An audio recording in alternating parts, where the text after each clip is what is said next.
ဒီနေ့ဆွေးနွေးကြည့်ကြမယ့်အကြောင်းအရာကတော့လူငယ်တချို့ကြားမှာသုံးဆွဲမှုရှိတယ်လို့ကြားနေရတဲ့ Happy Water ဆိုတာနဲ့ပတ်သက်လို့ရထားတဲ့အချက်လက်တွေပါ ဟုတ်ကဲ့ဒီအရာကိုဘယ်လိုသုံးကြရဲဘယ်လိုခန်းစားရတယ်ဆိုတာတွေကိုရရှိထားတဲ့အချက်လက်တွေကနေကြည့်ကြမှာပေါ့နော်Happy Water ဆိုတာဘာလဲပြီးတော့ E တို့ K တို့ဆိုတာတွေနဲ့ရောသုံးကြပုံသုံးတဲ့အခါဘလို့ဖြစ်လဲဘလို့နေရာမျိုးမှာသုံးလို့ရှိလဲဆိုတာတွေကနေဟိုရင်နောက်ွယ်က anti-AT အဲ့ဒီကကြတာလေးတွေကြည့်သွားကြမယ်ဟုတ်ပါတယ်ကောင်းပြီဒါဆိုအရင်တော့အချက်လက်ထက်က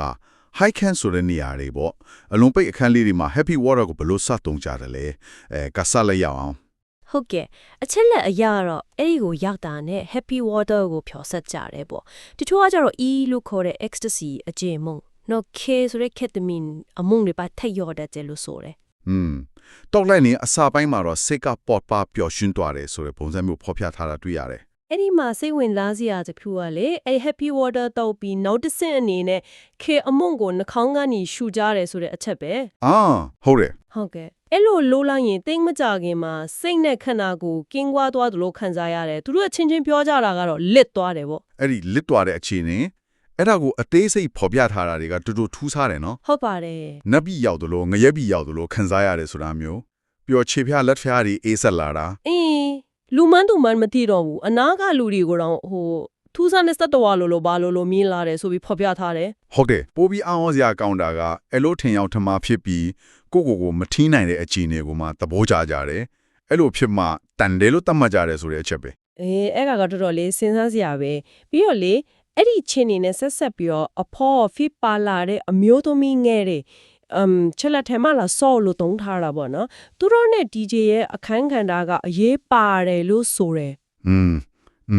ဘယ်လိုမျိုးရေးပါလုံးလဲစေးသုံးထားရင်သူကကိုလုံးဝမလုံနိုင်တော့တဲ့အခါမျိုးမှာအတူရှိနေတဲ့အမျိုးသမီးငယ်က DJ ဖွင့်တဲ့တချင်းအတိုင်းကပြလှရှားပြတာလို့ဆိုတယ်ဆိုတော့ DJ တန်စင်နဲ့အမျိုးသမီးငယ်ကခုံမှုက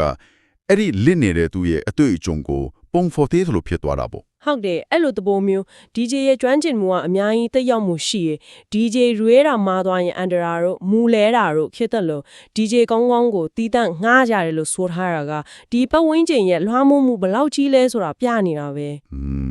ဒါကလည်းတစ်ဖက်မှာကိုမထိန်နိုင်တော့တဲ့အခြေအနေရဲ့အန်တဲ့ကိုလည်းညွန့်ပြနေသလိုပဲနော်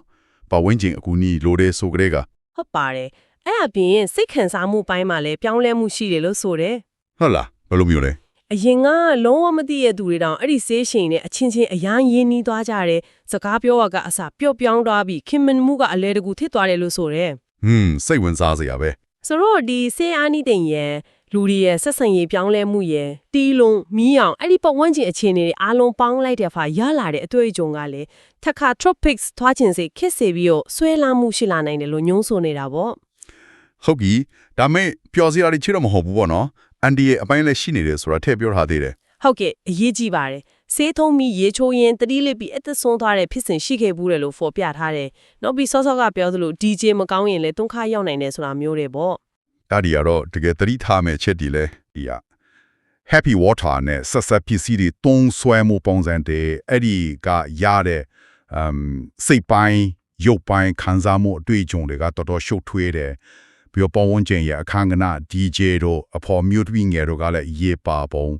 နောက်ဆုံးအတက်အန်တဲ့ဒီရှင်းနိုင်တဲ့စူးကြိုကြီးကြောင့်ခြုံငုံပြောတီးလိုက်ရတာပေါ့လေဟုတ်ပါတယ်အထူးသဖြင့်ကျွန်မတတိထားမိတာကအချက်လက်တွေရဲ့အဆုံးသက်ကတတိပေးချက်လေးပါဘယ်လိုဆိုထားလဲအမြင့်ဆုံးစီးစိမ်ကိုခံစားခြင်းရင်အစိုးဆုံးဒုက္ခကိုခံစားရဖို့မမေ့ပါနဲ့တဲ့အဲ့ဒီစာသားကဒီလိုအရာတွေရဲ့ဆွဲဆောင်မှုနောက်ွယ်ကပြင်းထန်တဲ့အကျိုးဆက်တွေကိုတကယ်မီးမောင်းထိုးပြနေတယ်လို့ပဲဟုတ်တယ်နော်တော်တော်လေးစဉ်းစားစရာစကားရပဲဟုတ်ကဲ့ဒီအချက်ကိုဒီကိစ္စစိတ်ဝင်စားသူတိုင်းအလေးအနက်ထားစဉ်းစားသင့်တယ်လို့မူရင်းအချက်လက်ကအကြံပြုနေတယ်လို့ယူဆနိုင်ပါတယ်ရှင်